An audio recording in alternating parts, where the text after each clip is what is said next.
getting a lot of, let's say, unsolicited advice from my team members on how I should dress, what socks I should wear, what shirt I should wear, everything.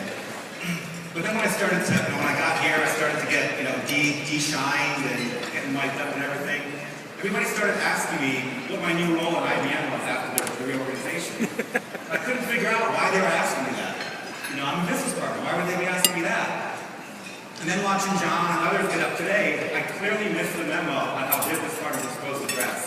Right? So apparently the jeans, the sneakers, the t-shirt, the sport coat is what the well-dressed business partner is wearing these days. And John, you wear it well. So, as Mike mentioned, I'm going to talk about Blue Agility's transformation and how we leverage the transformation workshop to do that. So first, let me tell you how Blue Agility got started. Many of us at Blue Agility used to work for a company called Number 6 Software. So by applause, how many of them have heard of Number 6 besides the Number 6 people? Anyone? Okay, that's a few. I had a joke planned for if there was no applause as well, so that's good. Number 6 went through an acquisition back in 2007. And as some folks in the room might know, after an acquisition, sometimes things aren't the same. And an IBM conference is probably not the venue to ask that question for a round of applause, and what's not the same after an acquisition. But Number 6 wasn't the same. So after about 4 years of trying to make things work, a group of us decided that we really needed to kind of get back to some of the core values that Number 6 had. And so we left and formed Blue Agility. We joked that we should call it Number 7, just because in our mindset we wanted to get back to where we used to be as Number 6. So our first year in business, after we kind of took that leap of faith, and we've been in business for 3 years now, but that first year, we were just hoping that we could still stay in business, okay? We were just trying to get momentum and know that we're going to be around longer than a year. So what we do as a company is we basically help clients go through enterprise agile transformations themselves. We help them adopt lean agile practices, change their culture, really look to get the benefits out of the incremental and agile development that the conference is talking about a lot. We also then implement the supporting tool set, the IBM DevOps tool set, really automating that entire DevOps lifecycle. So we're really looking to transform the client not only from a process and people perspective, but from a technology and tool perspective as well. We also, as I'll talk more about in my presentation here, we wanted to develop our own product line called Blue Jazz, which essentially is supporting the transformations that we do, and I'll talk more about that later. Blue Jazz really helps provide context-specific and context-specific information and knowledge base for our clients. So we've just gotten through our first year of being in business, and we realized we had some problems. So first, some of the challenges we had a brand awareness issue. If some folks find me in the bar later on, maybe I'll share with you what some of the first couple of iterations of the name of the company were before we settled on Blue Agility. And so you'll see we had a little bit of problem, really identifying our brand.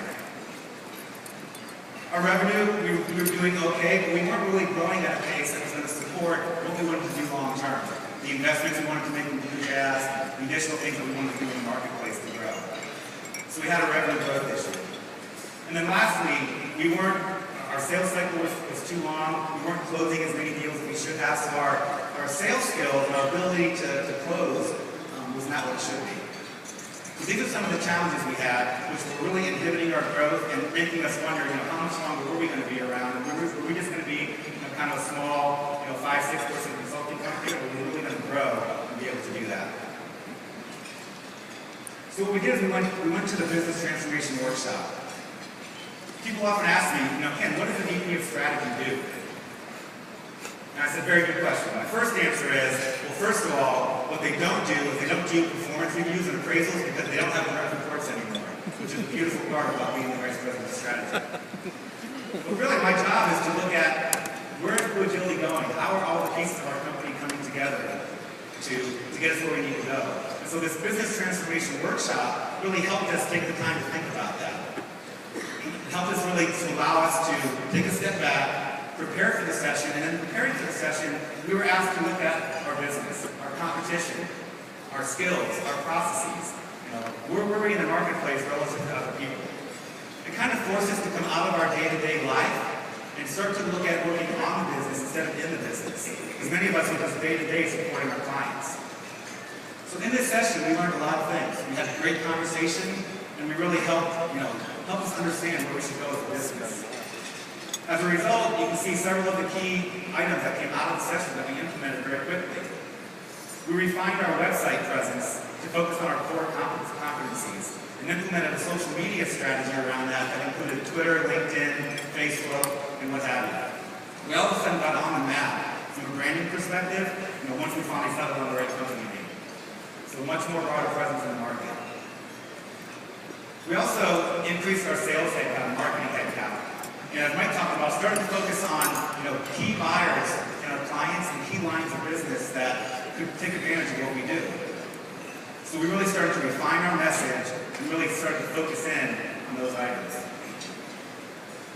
We also formed a standard rate card. So we had found that because we didn't have a standard rate card, we had less ability to push back when clients were asking for deeper discounts. And so not being able to show what our standard pricing was, made it difficult to have those negotiations. And then lastly, we're a services company, first and foremost. It's all about our people. And so, one of the core tenets that we had at number 6 was when you take care of your people, and they're going to take care of your clients.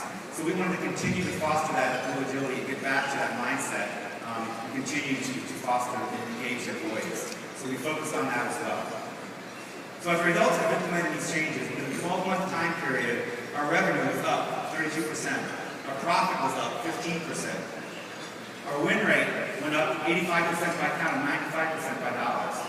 So all of a sudden, we started to accelerate and have really experienced year-over-year double-digit growth since then.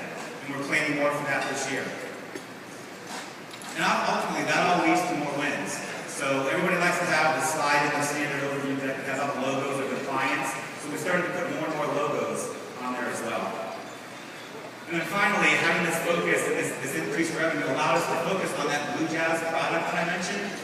And 2 years running now, we've won a Beacon Award for our Blue Jazz product. First for Outstanding Innovation Software, and then second, this year, for the Outstanding Solution built on the Bluemix platform. Thank you very much.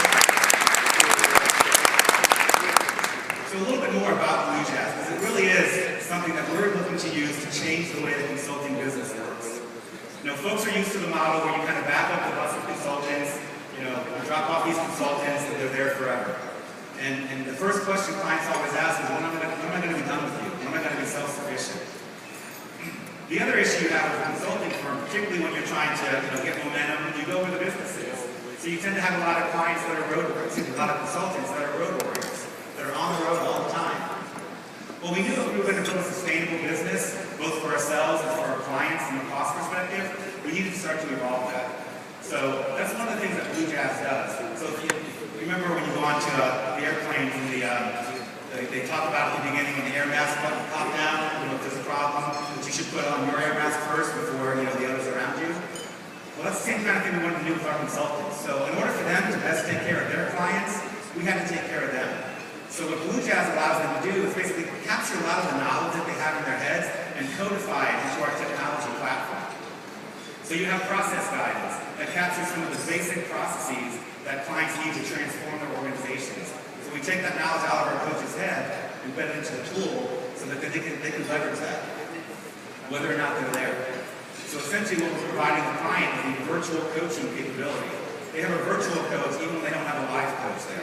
So that allows our consultants to be remote more. That allows our clients to get on-demand knowledge when they need it.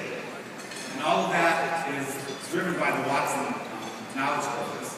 So we hook Blue Jazz into Watson, so we can use its cognitive technology to allow clients to ask simple English questions for, how do you do this aspect in SAFe? Excuse me, scale out the framework. How do you do relative estimation? All these different things that clients need to know about, you can embed it in the product to allow them to access it easily. It also contains tool items and tool mentors. We have a guide engine that essentially sits on top of any web application and literally allows you to do step-by-step instructions for how to navigate your live web application for the basic scenarios of how to use that tool. So once again, that would often require a consultant to be sitting there helping them how to do that click by click, and now it's all written in Blue Jazz, and they can do that themselves. So in the end, our Blue Jazz product is allowing us to make our consultants' lives more maintainable, reduce costs for clients because we're not having to be on site every day, and ultimately giving them what they need when they need it without us having to be physically present there. So overall, if you look at our transformation, what we've been able to do in 3 years, it's been amazing. It's been a great ride, and the larger we get, the more we're getting that number 6 band back together again, and more folks coming back into the family. So it's been great. IBM is a strategic partner. We've traditionally leveraged IBM for the technology that it integrates, the tools and the technology. But the business transformation workshop now allows us to leverage them to actually, take our whole business forward, to really have higher level conversations about, how should you position yourself in the market? How should you position yourself for an exit down the road? All these things that you typically would not have gone to IBM for is now accessible to us through this transformation workshop. So I would definitely encourage you to check it out. As Mike mentioned, there's opportunities to do that, and it was transformational for us. I hope it will be for you too. Thank you.